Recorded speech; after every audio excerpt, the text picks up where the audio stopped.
Okay, listen. I need you to actually sit down, not perched on the edge of the couch half paying attention while you flick through your phone.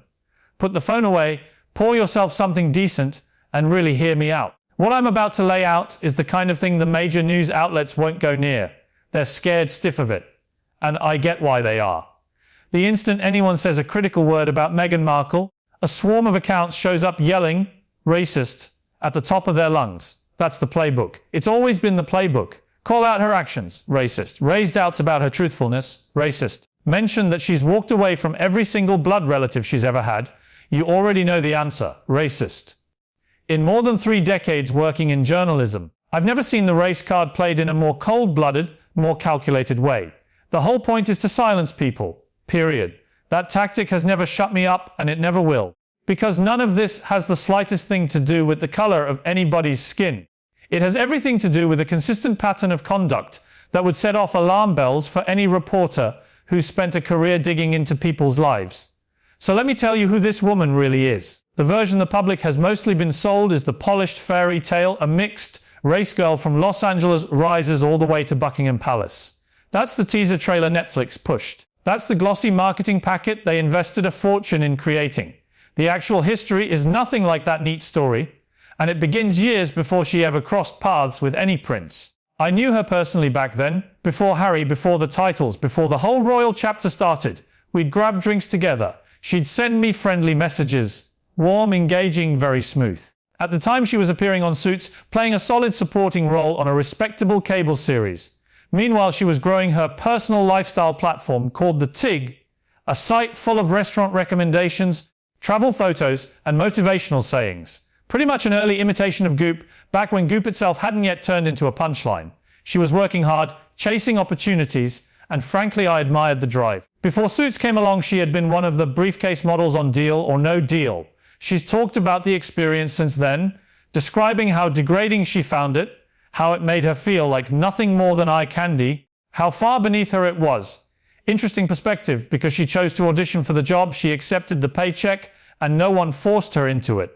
Nobody put a pistol to her temple. But that's the recurring theme with Meghan, isn't it?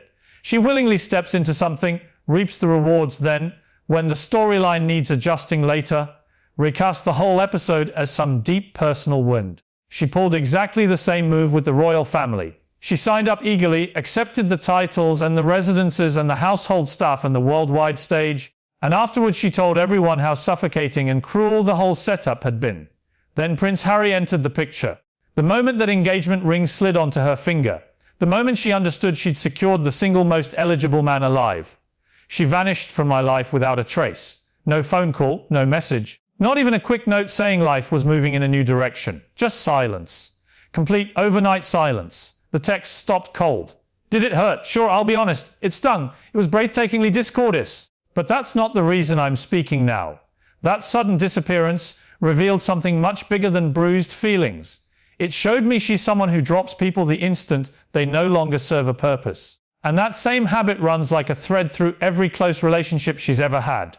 Take her father, Thomas Markle, the man who raised her, sometimes as a single parent, who paid the steep tuition bills for her private education at Immaculate Heart High School in Los Angeles. That's not pocket change. Who covered her university costs at Northwestern, who backed her acting dreams back when she was completely unknown in Hollywood.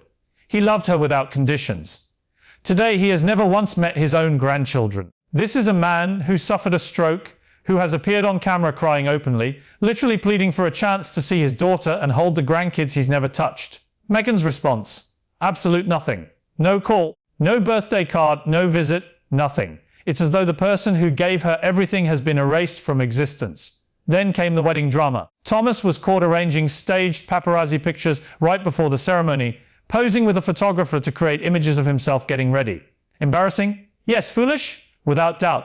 But what does an ordinary, kind-hearted daughter usually do when a parent messes up like that? She calls. She says, "Dad, that was a terrible idea, but I still love you. We'll sort it out together."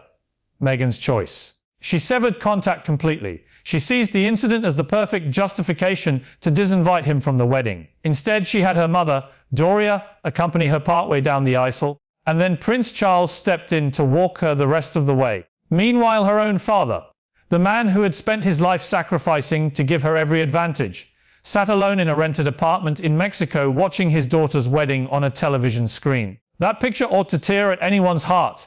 It tears at mine. Her half-sister Samantha, cut off. Her half-brother Thomas Jr., cut off. He even wrote an open letter to Harry just before the wedding, begging him to reconsider, calling the marriage the greatest misjudgment in royal history. People laughed at him, labelled him envious, resentful, an attention seeker with no importance. But looking at everything that has unfolded since, the family fractures, the institutional upheaval, the falsehoods, the legal battles, the non-stop emotional chaos, can you really say he was so wildly mistaken? Aunts, uncles, cousins, every last one of them erased. Not a single member of Meghan's blood family attended the wedding. 2 billion people tuned in worldwide, yet the bride's side of the church was packed with famous faces she hardly knew: Oprah, the Clooneys, Serena Williams. Idris Elba was spinning records at the reception, for heaven's sake. Influential people, photogenic people, people who could open doors. And my goodness, how those doors were opened later on. People also forget that Meghan had already been married once before Harry, to Trevor Engelson. They were together 7 years, married for 2. By every account, he was completely devoted. When the marriage ended, she is said to have mailed her wedding ring back to him. The same way you'd return an unwanted purchase to an online retailer. That isn't hearsay. Friends of Trevor have confirmed it on the record. That single action tells you everything about how she deals with relationships once she's finished with them. No final conversation, no chance for closure, just a parcel in the post and a number that no longer connects. Her own former communications secretary, Jason Knauf, gave sworn testimony that Meghan deliberately drafted a letter to her father knowing full well it would leak. She even gave her friends prepared talking points for People magazine. The entire episode was staged as carefully as a theatrical performance. When the Daily Mail printed excerpts from the letter, she launched a privacy lawsuit, positioning herself as the injured party, even though her own staff member confirmed under oath in court that she had anticipated and planned for precisely that outcome. That isn't the story of an ordinary private citizen being hounded by the press. That's the behavior of someone who understands how to work the media machine better than many professionals inside it. And then there's the bullying. Several palace employees, ordinary people with mortgages, families, long careers, lodged formal grievances. They described being shouted at, humiliated in front of co-workers, reduced to tears, pushed out of roles they'd held for years. Jason Knauf himself submitted an official complaint about bullying. The palace opened a proper investigation. The results were never published. They were quietly filed away and used only to strengthen internal HR policies. Everyone understands what that really means. The conclusions were so explosive, so harmful to the Sussex public image, that releasing them would have demolished the whole narrative overnight. So they made the report vanish. This is the person whose version of events we're constantly asked to accept without question. Hold all of that in your mind, because now we reach the children. And I want to be very clear. I am not attacking children. Let me repeat it for anyone already typing furious replies. I am not attacking children. What I am examining is the official paperwork, the records, the verification procedures that exist for one purpose only, to safeguard the line of succession to the British throne. And when it comes to Archie and Lilibet, those procedures are full of inconsistencies and gaps. On May 6, 2019, Archie Harrison Mountbatten Windsor is born. 11 days afterward, the birth is officially registered. The certificate names the mother as Rachel Meghan, Her Royal Highness the Duchess of Sussex. Routine, expected, no issue. Then, less than 3 weeks later, someone returns to amend the document. Rachel disappears. Meghan disappears. Only the title is left, as though a woman named Rachel Meghan Markle had never existed at all. Here is the principle I've learned after 30 years. People with nothing to hide do not go back and rewrite official government records. The only ones who tamper with documents are those who dislike what the first version revealed. On a birth certificate, that isn't minor admin. That's a screaming red flag. Who gave the instruction? Meghan's representatives point to the palace. The palace points back to Meghan's side. No emails surface. No memo. No one steps forward to claim responsibility. And consider the date of the change. June 5, 2019. Literally days before Harry and Meghan officially separated their charitable foundation from William and Catherine's. The family was already in deep conflict behind the scenes. Pure coincidence?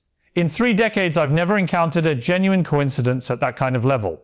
The birth announcement itself was strange from the beginning. The palace stated that Meghan had gone into labor, yet the baby had already arrived hours earlier. The whole statement felt rehearsed, theatrical. Confusion followed about the location: Portland Hospital. Somewhere different, a home delivery that went sideways. People I trust inside palace circles could never get a straight timeline. Contrast that with William and Catherine Linda Wing, named physicians, a signed medical bulletin placed on an easel outside Buckingham Palace for everyone to read. Archie's arrival had none of that. No hospital steps, no named doctors, no public medical note. Every royal mother in modern times has followed that pattern. Diana did it. Catherine did it 3 times. Meghan broke with every tradition. The pregnancy itself sparked questions. Countless women who have carried children pointed out how dramatically the size and shape of her bump shifted from one public appearance to the next. At one engagement, the bump seemed to collapse inward when she bent down in high heels. Video exists of her bending sharply at the waist when she was supposedly 8 months along. Mothers everywhere said the same thing. That movement is simply not possible at that point in a pregnancy.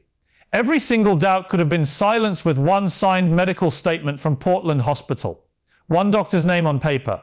It has never been produced. That absence speaks volumes. If Archie prompted raised eyebrows, Lilibet pushed the questions into another league entirely.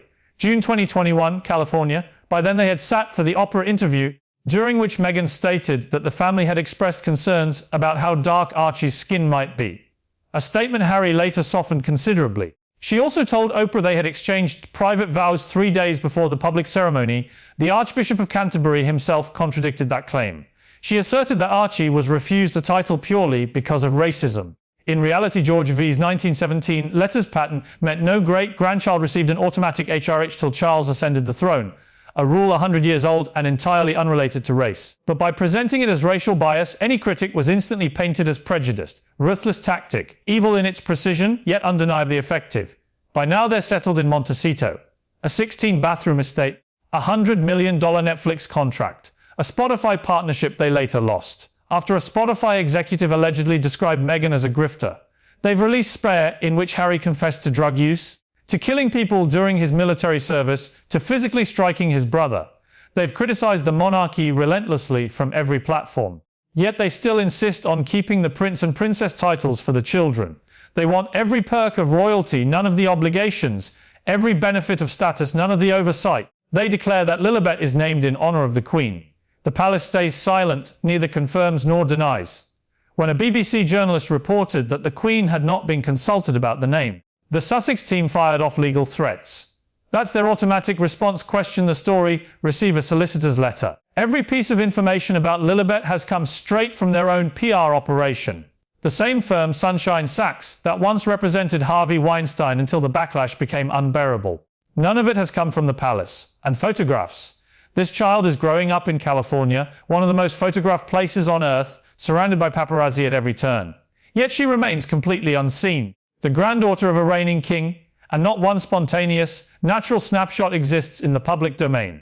The handful of pictures released are tightly controlled professional images, distributed only through Sussex-approved channels. The 2023 christening conducted by the Archbishop of Los Angeles. No entry in the Church of England's official records, no registration, no confirmation.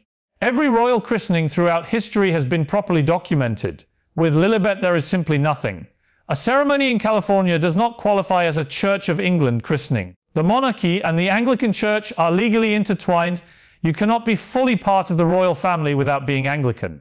It's constitutional. The palace could not formally recognize the princess title without proper evidence. They could not openly challenge it without creating a public crisis. So they quietly adjusted a web page and hoped the change would slip past unnoticed. I noticed. Trusted contacts inside the institution tell me there is an active internal file. A thorough review that cross-checks every public statement, every interview, every documentary against the monarchy's strict requirements. The institution isn't guided by sentiment. It is a machine that has outlasted the beheading of Charles I, Cromwell's Republic, the abdication crisis, 2 world wars, the Diana years, the Andrew scandal. It endures through meticulous records, ironclad documentation that no one can successfully contest over centuries. Right now, significant gaps remain. 3 realistic paths forward. 1. Keep the children technically royal but entirely out of sight. 2. Reclassify them as ordinary private citizens. 3. The nuclear option. A new letters patent issued by King Charles that removes the titles altogether. Those titles are the property of the Crown, not Harry's to keep, not Meghan's to leverage. The Crown grants them and the Crown can withdraw them. No court case, no press conference, no tears on television can reverse that. Their whole public identity rests on one central assertion: we are royal, but we chose to walk away. Remove the royal element and what's left? Two adults living in an enormous house, watching their commercial deals fade, raising children whose official standing is, constitutionally speaking, genuinely uncertain. That isn't a modern fairy tale. It's a warning about what happens when someone believes they can outmaneuver a 1,000-year-old institution. The monarchy will be fine. It survived Henry VIII. It will survive a woman in Montecito who feels perpetually wronged and a husband who seems unsure which country he actually calls home. But 50 years from now, when historians open the royal archives and search for the official records of Archie and Lilibet, will the documentation be flawless and complete? At this moment it is not. The palace understands that perfectly well, and they are content to wait. Waiting is what they have practiced for centuries.